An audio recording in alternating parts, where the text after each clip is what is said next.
আমরা রাস্তা ভুল করে এখানে এসেছি। তোমরা যদি এলাকায় কেউ থেকে থাকো, এই এলাকাটা ছেড়ে চলে যাও, আমাদের জন্য ফাঁকা করে দাও, আমরা এখানে অবস্থান করব।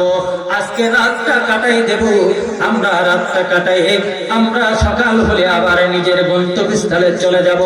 আমর ইবনে আস রাদিয়াল্লাহু তাআলা আনহু এই কথাটা বলার পর আর সাথে সাথে ধুমকিও দিয়ে দিল, শুনে রাখো, আমরা বলতে চাই যদি আমাদের কথা শোনার পরও যদি না যাও, আগামী কালকে যদি তোমরা কেউ থেকে থাকো, তাহলে তোমাদেরকে হত্যা করা হবে, তোমাদেরকে শেষ করে দেওয়া হবে। প্রত্যেকটা বার দেখা যায় তার বাচ্চাকে মুখের মধ্যে নিয়ে সিংহ তার এমন দলবল নিয়ে এলাকা ছেড়ে বের হয়ে চলে যায়।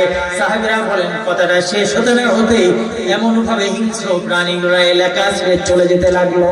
আমরা চিন্তা করলাম আমার আল্লাহ রাব্বুল আলামিন আমাদের জন্য নিরাপদ জায়গা দান করে দিয়েছে। এই জন্য বলে আমানু কামা আমানান নাস, ঈমান এরকম যে ঈমানের কারণে হিংস্র প্রাণী ডাক শোনার পর, কথা শোনার পর এলাকা ছেড়ে পালিয়ে যাবে, এমন ঈমান আনো যে ঈমানের কারণে বাতিল যেন কম্পিত হয়ে যায়, বাতিল যেন তোমাদের কাছে আত্মসমর্পণ করে, বাতিল যেন তোমাদের কাছে এসে ইসলামের দাওয়াত গ্রহণ করে নেয়। সকলে বলুন সুবহানাল্লাহ। এমন করে চিন্তা করেন আমর ইবনে আস রাদিয়াল্লাহু তাআলা থাকলেন, পিছনে একজন সাহাবী গাট্টিপত্র নিয়ে বোঝা বহন করে আসছেন। বলে যে আমি বোঝা বহন করে আসতে গিয়ে সাইদ নামক এমন একজন সাহাবী এমন ভাবে আসছেন, কাঁধের মধ্যে বোঝা, মাথার মধ্যে বোঝা। আল্লাহর নবীর সাহাবী জঙ্গলের কাছাকাছি এসেছেন, একটি হিংস্র প্রাণী তার দিকে নেকড়ে বাঘ এমন ভাবে লেজ খাড়া করে দৌড় দিয়েছে। সাহাবী ডাক দিয়ে বলে, নেকড়ে, ও বাঘ, তুমি আমার দিকে ছুটে আসছো, শুনে রাখো, আমি সাধারণ কোনো মানুষ না, আমি হলাম আল্লাহর নবীর সাহাবী, আমি হলাম আল্লাহর নবীর সাহাবী। আমার কাছে যা যা করতে পাও এগুলা আল্লাহর নবীর সাহাবীদের জিনিসপাতি, এদের তাদের এমন ভয় পোশাক আশাক। আর তুমি যদি আমাদের প্রতি একা এমন দুর্বলের উপর আঘাত করো, তাহলে শুনে রাখো আল্লাহ রাব্বুল আলামিনের দরবারে তোমাকে জবাব দিয়ে করা লাগবে। সাহাবীদের মালগুলো তাদের পর্যন্ত পৌঁছতে পারবো না। ও নেকড়ে, তুমি আমার প্রতি দুর্বল আঘাত হেলো না। কথাটা বলার সাথে সাথে নেকড়ে বাঘ এমন মুখটা ফিরিয়ে নিল, নেজটা নোয়াতে নোয়াতে সামনে যায়। আল্লাহর নবীর সাহাবী বলে আমাকে যেন বোঝাতে চায়, ও আল্লাহর নবীর সাহাবী, তুমি আমার সাথে চলে আসো, তোমাকে কেউ যেন আক্রমণ না করে সেজন্য পাহারা দিতে দিতে আমি নবীর সাহাবীদের কাছে পৌঁছাই দেব। সকলে জোরে বলুন সুবহানাল্লাহ।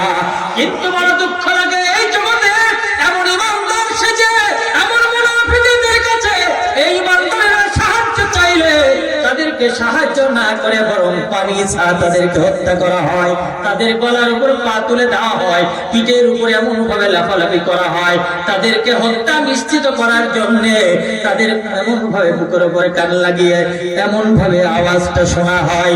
চিন্তা করে যতক্ষণ পর্যন্ত না মরবে ততক্ষণ পর্যন্ত তাদেরকে আঘাত করতে হবে। আবার দাবি করে আমরা ইমানদারের সন্তান, ঠিক না বেটি? এরা নেকড়ে বাঘের চাইতে খারাপ। সাহাবীদেরকে তারা সম্মান দিল ইমানদার হিসাবে, অথচ এখনকার ইমানদার হিসাবে কিছু নব্য আবু জাহেল যারা এটাও ক্ষমা করতে রাজি নেই। এরা তাদেরকে জুলুম করার জন্য ব্যস্ত হয়ে পড়ে, ঠিক না বেটি? সামাজিক ভাইয়েরা, সম্মানিত ভাইয়েরা, ও কুমারী ডাঙ্গার ভাইয়েরা, কুমারী আমার বড় বাবাজিরা, আমার আসলে আমরা যারা এখানে এসেছি, আমরা আজকে হলেও মরবো, কালকে হলেও মরবো, দুদিন পরেও মরবো, ঠিক না বেটি? মরার পর আমাদের জায়গা হবে দুইটার যে কোনো একটা, দুইটা জায়গার যে কোনো একটা, হয় জাহান্নাম, অন্যথায় এটা জোরে বলে জাহান্নাম, জান্নাত। এই জান্নাতে যেতে হলে ইমানদারের একটি গঠনতন্ত্র আছে। ইমানদারদের জন্য একটি ম্যানুয়াল আছে, সংবিধান আছে। এই সংবিধানটা যারা মানবে তারা আল্লাহর জান্নাতে যাবে। সংবিধান থেকে যারা মুখ ফিরিয়ে নেবে তারা কোথায় যাবে? একটু জোরে বলে। এই জন্য আমাদের সংবিধান সবার এক না দুই? আর একটু জোরে বলে, আর একটু জোরে বলে। এখন আমরা মসজিদে যাওয়ার সময় সংবিধান এক বলি, মসজিদ থেকে বের হওয়ার সময় সংবিধান দুই হয়ে যায়।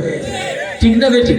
যদি সংবিধান দুই হয়, আপনিও ইমানদার আমিও ইমানদার, তাহলে আপনার কালিমাও যেটা আমার কালিমাও সেটা, আপনার নামাজও যেটা আমার নামাজও সেটা। আপনার সিদ্ধান্ত যদি আপনার দিন কায়েমের হয়, আমার সিদ্ধান্ত তো দিন কায়েমের জন্য হতে হবে। ঠিক না বেটি? আমি মুখে বলছি আল্লাহর জমিনে আল্লাহর দিন কায়েম হোক, অথচ যাচ্ছি আল্লাহ দিনের বিরুদ্ধে স্লোগান দিয়ে এমন ভাবে সাপোর্ট করে আসছি, তার বিরুদ্ধে আমরা টিপসই দিয়ে আসছি, চিন্তা করছি আল্লাহর জমিনে আল্লাহর দিন কায়েম হয়ে যাবে। আসলে কি হবে? তাহলে আল্লাহর জমিনে দিন কায়েমের জন্য সকলের সিদ্ধান্ত এক হওয়া লাগবে না দুই হওয়া লাগবে? আর একটু জোরে বলেন। আমরা এখানে যারা আছি সকলের সিদ্ধান্ত একরকম হওয়ার দরকার আছে না নাই? আপনি বলবেন যে না, একটা সুযোগ এসেছে আল্লাহর জমিনে আল্লাহ দিন বাস্তবায়ন করার মতো এমন একটা সুবর্ণ সুযোগ এসেছে, এই সুযোগ হাতছাড়া করা ইমানদারের কাজ হলো এই সুযোগে আল্লাহর জমিনে আল্লাহর দিনকে কায়েম করা। আজকে থেকে আমাদের সিদ্ধান্ত এক থাকবে তো নাকি? একটু জোরে বলেন ভাই যারা। না এখান থেকে যাওয়ার পর আওয়ামী লীগে ভোট দেওয়ার জন্য চিন্তা করুন, না বিএনপিকে ভোট দেওয়ার জন্য চিন্তা করুন। এখন আমরা যদিও টুপিওয়ালা, আমরা থাকবো কাদের সাথে? একটু জোরে বলেন ভাই। এদিকে কথা বলে না যারা, হয়তো লোক তারা কি টুপি মাথায় দিয়ে আপনি অন্য জায়গায় ভোট দেবেন, আবার বলবেন আল্লাহর জমিনে আল্লাহর দিন কায়েম হোক। কখনো হবে না। যতক্ষণ পর্যন্ত আমরা এক না হতে পারবো তত সময় পর্যন্ত যে দেশে 100 জন মানুষের মধ্যে 90 জন 95 96 জন মুসলমান, এই মুসলমান 96 জন হওয়ার পরেও আজকে তাদের অবস্থান সর্বনিম্নে। ঠিক না বেটি? ও বন্ধু, এই মুনাফিকের কারণে আমরা এখানে 10 জন। আমি আপনাদেরকে আহ্বান করব, এই কুমারীতে যদি ইসলাম প্রিয় মানুষ আপনারা 10 জন 20 জন 50 জন থেকে থাকে, এখানে চরমনা আছে, ফুরফুরা আছে, সুরচিনা আছে, খেলাফতে মজলিস আছে, জামাতে ইসলামী আছে, যাদেরকে আপনারা সামনে ধরলে ওই গন্তব্যস্থল পর্যন্ত পৌঁছাতে পারবেন, আমি মনে করব ইসলামী দল হিসাবে তাকে সামনে নিয়ে চলে যাবে। কোন বাতিল যেন আপনাদের উপরে মাথা নেড়ে কথা বলতে না পারে, সেদিকে খেয়াল রাখবেন। সম্মানিত ভাইয়েরা, আমরা যদি এইগুলা মানুষগুলা যদি এক হয়ে যায়, আপনি প্রত্যেকটা মসজিদে যে মানুষগুলা নামাজ পড়ে, এই নামাজি মানুষগুলা যদি এক প্ল্যাটফর্মে দাঁড়িয়ে আল্লাহর জমিনে আল্লাহর দিন কায়েম করার সিদ্ধান্ত নিয়ে নেয়, আমার বিশ্বাস ইসলাম কায়েম হতে বেশি সময় লাগবে। এরপরে আমি আপনি তওবা করব আল্লাহর কাছে, আল্লাহ তুমি ভুল করেছি, ক্ষমা করে দাও, মাফ করে দাও। আল্লাহ রাব্বুল আলামিন আমাদেরকে মাফ করে দেবেন। কেমন ভাবে মাফ করবেন? এরপরে আমরা আমল। ও বন্ধুরা আমার, আল্লাহর জমিনে মানুষ যদি 5টা কাজ করে জান্নাতে যাওয়ার জন্য, আল্লাহ রাব্বুল আলামিন অতি সহজে তাদেরকে জান্নাতে যাওয়ার রাস্তা দেখাই দেবেন। আল্লাহর জমিনে আল্লাহর দিন কায়েম করার জন্য চেষ্টা করলো, এরপরে যে মানুষটি জমিনের মধ্যে নিজেকে এমন ভাবে জান্নাতি মানুষ বানানোর জন্য আমল চালু করে দিল, ওই মানুষটা যেন 5টা কাজ করে নেয়। আল্লাহ রাব্বুল আলামিন জানাই দিলেন, ইন্নামাল মুমিনুনা আল্লাযীনা ইযা যুকিরাল্লাহ ওয়াজিলাত কুলুবুহুম ওয়া ইযা তুলিয়াত আলাইহিম আয়াতুহু যাদাতুহুম ঈমানা ওয়া আলা রাব্বিহিম ইয়াতাওয়াক্কালুন। আমার আল্লাহ রাব্বুল আলামিন জানাই দিলেন, যেই মানুষের অন্তরের মধ্যে আমি আল্লাহর কথা শোনার পর ক্রন্দন তৈরি হয়, এই কম্পন তৈরি হয়, চোখ বেয়ে পানি বের হয়, গায়ের লোমগুলো শিউরে যায়, আমি আল্লাহ জাহান্নামের ভয়ে মানুষটা কম্পিত হয়, আমি আল্লাহ ঘোষণা দিলাম উলাইকা হুমুল মুমিনুনা হাক্কা, আমি ঘোষণা দিয়ে দিলাম এই মানুষটা ভালো মানুষ। আর এই মানুষের জন্য আমি আল্লাহর পক্ষ থেকে থাকবে লাহুম দারাজাতুন ইনদা রাব্বিহিম ওয়া মাগফিরাহ, আমি আল্লাহর পক্ষ থেকে থাকবে তার জন্য ক্ষমা, তার জন্য জান্নাত, তার জন্য উত্তম রিজিকের ব্যবস্থা। সকলে জোরে বলুন সুবহানাল্লাহ। এই জন্য ভয় থাকতে হবে কার? ইমাম আহমদ ইবনে হাম্বল রাহমাতুল্লাহ আলাইহি একটি হাদিস সংগ্রহ করার জন্য বের হলেন। চিন্তা করলেন একটা হাদিস আমাকে সংরক্ষণ করতে হবে। সাদা সিধা জুব্বা পাগড়ি পরিহিত অবস্থায় চলছেন। তার ভাব ভঙ্গিমি থেকে কোনো মানুষ জানে না যেটা উলামায়ে কেরামের মধ্যে একজন যুগসেরা আলেম, এমন একজন মানুষ তাকে কেউ মনে করে না। আহমদ ইবনে হাম্বল রাহমাতুল্লাহ আলাইহি কিছু দূর যাওয়ার পর মাগরিবের আযান দিয়েছেন। মাগরিবের নামাজ পড়ার জন্য মসজিদে গেলেন। মসজিদে নামাজ শেষ করার পর মুয়াজ্জিন সাহেবকে ডাক দিয়ে বলতে চাইলেন, ভাইজান তোমাদের মসজিদে আজকে রাতটা কাটাবে, একটু জায়গা দেওয়া যাবে কিনা, থাকার মতো ব্যবস্থা করে দেওয়া যাবে কিনা, এই বারান্দা অবস্থান করার কোনো সুযোগ দেওয়া যাবে কিনা। মুয়াজ্জিন সাহেব বলে, না না না, এই জায়গাতে কোনো মানুষকে রাত্রে থাকতে দেওয়া হয় না, আমাদের কমিটির কোনো অনুমোদন নাই, এই জায়গায় কখনো থাকতে দেওয়া হবে না। বন্ধুরা আমার কথাটা বলার সাথে সাথে ইমাম আহমদ ইবনে হাম্বল যুগসেরা আলেম, চারজন ইমামের ইমাম একজন, যিনি এমন ভাবে নম্রতার সাথে মসজিদ থেকে বের হয়ে এক পা দুই পা করে সামনের দিকে আগাইতে লাগলেন। অনেক দূরে যাওয়ার পর ইশার নামাজ আজান দিল। ইশার আজান দেওয়ার পর চিন্তা করলেন জামাতে নামাজ পড়া লাগবে। কোন দিকে আজান হলো মসজিদ খুঁজে নিল, মসজিদে চলে গেলেন, নামাজ পড়া শুরু করলেন। নামাজ শেষ হয়ে গেল, ইমাম সাহেব নামাজ শেষ করেছেন, মুয়াজ্জিন সাহেব নামাজ শেষ করেছেন, কিন্তু ইমাম আহমদ ইবনে হাম্বল রাহমাতুল্লাহ আলাইহি বসে আছেন। ইমাম সাহেব কখন বাইরে বের হবেন? ইমাম সাহেব তাসবিহ পড়ছেন, বসে আছেন নিরিবিলি। ইমাম সাহেব তাসবিহ শেষ করে বাইরে বের হতে লাগলেন। এমন সময় ডাকতে বলে, ভাই ইমাম সাহেব, আমি আপনার মসজিদে একটু থাকার জন্য জায়গা কামনা করছি, অনুমতি দিলে আজকে আপনার মসজিদে এখানে থাকার জন্য, রাতটা কাটানোর জন্য একটু থেকে যেতাম, আর সকাল হলে আমি এখান থেকে বিদায় নিয়ে নিতাম। ইমাম সাহেব বলে, না না না, এখানে থাকার মতো কোনো ব্যবস্থা নাই, আপনাকে মসজিদে থাকতে দেওয়া যাবে না, আপনি কে, কোথায় থেকে এসেছেন তাও তো চিনি না। এই কথা বলার সাথে সাথে ইমাম আহমদ ইবনে হাম্বল মসজিদ থেকে বের হয়ে আসলেন। এক পা দুই পা করে আবারও রাতের আঁধারে হাঁটতে শুরু করলেন। চিন্তা করলেন, আল্লাহ, এমন ভাবে আমি ইমামের কাছে জায়গা চাইলাম, ইমাম আমাকে চিনতে পারলো না, মুয়াজ্জিন আমাকে চিনতে পারলো না, আল্লাহ থাকার মধ্যে এমন কোন জায়গার ব্যবস্থা আমার জন্য কি হবে না? ইমাম সাহেবের কাছ থেকে বিদায় নিয়ে যখন দূরে চলতে লাগলেন, অনেক দূরে যাওয়ার পর ইমাম আহমদ ইবনে হাম্বল দূরের দিকে তাকিয়ে দেখে একটি জায়গায় আগুন জ্বলছে, আগুন দেখা যায়। আগুনের কাছে যাওয়ার জন্য প্রস্তুতি নিলেন। যখন আগুন দেখা যায় ওখানে মানুষ থাকতে পারে, চিন্তা ভাবনা নিয়ে সেখানে চলে গেলেন। দেখে যে একটা হোটেল, যেখানে রুটি বানানোর কাজে ব্যস্ত আছেন। আগুন জ্বলছে চুলার ভিতরে। তাকে ডাক দিয়ে বলতে চাইল, গো ও কর্মচারী, ও রুটি বানানোওয়ালা, আমি আর তোমার এখানে এসেছি, দয়া করে যদি একটু চুলার পাশে আমাকে থাকার জায়গা করে দিতে, আমি চুলার সাথে হিলাল দিয়ে শীতের রাতটা কাটিয়ে সকালে বিদায় নিয়ে নিতাম।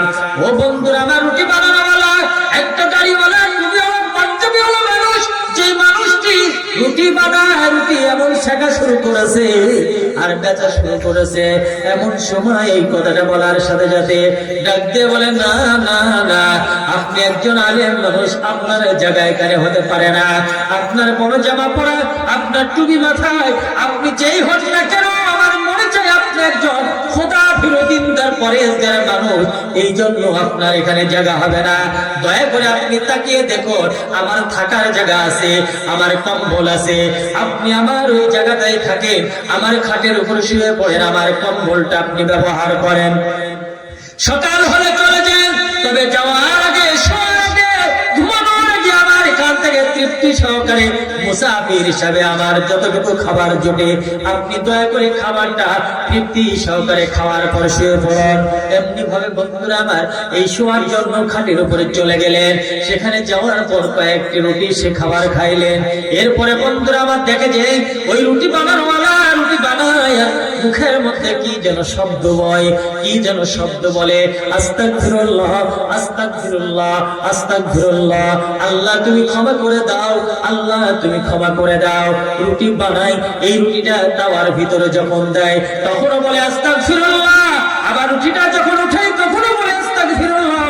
এমন ভাবে রুটিটা এমন ভাবে তুলে নিয়ে আস্তাগফিরুল্লাহ আস্তাগফিরুল্লাহ আমল করে। ও বন্ধুরা আমার ইমাম আহমদ ইবনে হাম্বল চিন্তা করলেন এই মানুষটা কি যেন বলে, কি যেন তার মুখ দিয়ে বের হয়। এই কথা শোনার পর তার কাছে এগিয়ে গেলেন। যাওয়ার পর ডাক দিয়ে বলে, ভাইজান মনে কষ্ট নিও না, ব্যথা পেও না, একটা কথা জিজ্ঞাসা করব, তুমি যেন কি বলছো বারবার, তোমার মুখ দিয়ে যেন কি বের হয়? কোন মানুষ খাবার খাইলে বলে আস্তাগফিরুল্লাহ, আবার খাবার যখন দেওয়া হয়ে যায় তাও বলে আস্তাগফিরুল্লাহ। সে যখন তোমাকে টাকা দেয় টাকাটা বাক্সে দেওয়ার জন্য তুমি বলে আস্তাগফিরুল্লাহ, কাউকে দিতে বলেও তুমি বলে আস্তাগফিরুল্লাহ। এটার কারণ কি গো, কি যেন আমল করো, আর এই আমল করে তুমি কি উপহার পেয়েছো? বলে যে হুজুর কিছু মনে নিয়েন না, ও আলেম সাহেব কিছু মনে নিয়েন না, এই আমল করার কারণে আমার আল্লাহ আমার সব আশা পূর্ণ করে দিয়েছেন, আমার সব দোয়া কবুল করে নিয়েছেন। আমি যে আশা করেছি, যে দোয়া করেছি, আমার আল্লাহ রাব্বুল আলামিন আমার সব আশাগুলা পূর্ণ করে দিয়েছে। আমি এই আস্তাগফিরুল্লাহ পড়ি বলে, আল্লাহর কাছে ক্ষমা চাই বলে আল্লাহ তাআলা আমার সব আশা পূর্ণ করে দিয়েছে। শুধুমাত্র একটি দোয়া আল্লাহ আমার আজ পর্যন্ত কবুল করে নাই। বলে কি দোয়া তোমার আল্লাহ কবুল করে নাই? বলে আমার বাবা একজন যোগ্য আলিম ছিলেন, সুনামধন্য একজন ব্যক্তি ছিলেন, গোটা এলাকার মানুষের কাছে সম্মানের সাথে চলাফেরা করেছেন। আমার আব্বাকে সকলে ভালো জানতেন। আমার আব্বা আমাকে একদিন বসে উপদেশ দিচ্ছেন যে বাবা তুমি এই রাস্তার পাশে থাকো, এই রাস্তা ধরে কোনোদিন যদি ইমাম আহমদ ইবনে হাম্বল যায়, তুমি কিছু হলেও তার কাছে একটু দুটি হাত দিয়ে মুসাফা করে দোয়া নিয়ে নিও, আল্লাহ রাব্বুল আলামিন তার কারণে তোমার দুনিয়াতে প্রতিষ্ঠিত করবে। সকলে বলে সুবহানাল্লাহ। আমি আব্বার কথা শোনার পর সেই থেকে অপেক্ষায় আছি ইমাম আহমদ ইবনে হাম্বলের সাথে দেখা করব, কিন্তু আজ পর্যন্ত আমার কপালে জুটে নাই, তার সাথে সাক্ষাৎ হয় নাই। বাকি আমার জীবনের সব আশা আমার আল্লাহ পূর্ণ করে দিয়েছেন। সকলে বলে সুবহানাল্লাহ। ইমাম আহমদ ইবনে হাম্বল চিৎকার দিয়ে বলে, তুমি কোন খেলা শুরু করেছো জানি না, আজকে এমন ভাবে ইমাম সাহেব আমাকে চিনল না, মুয়াজ্জিন চিনল না, একজন সাধারণ মানুষ আমাকে চিনেছে, আমাকে জেনেছে, আজকে আমার জন্য এমন উত্তম জায়গার ব্যবস্থা করেছে। ওগো আল্লাহ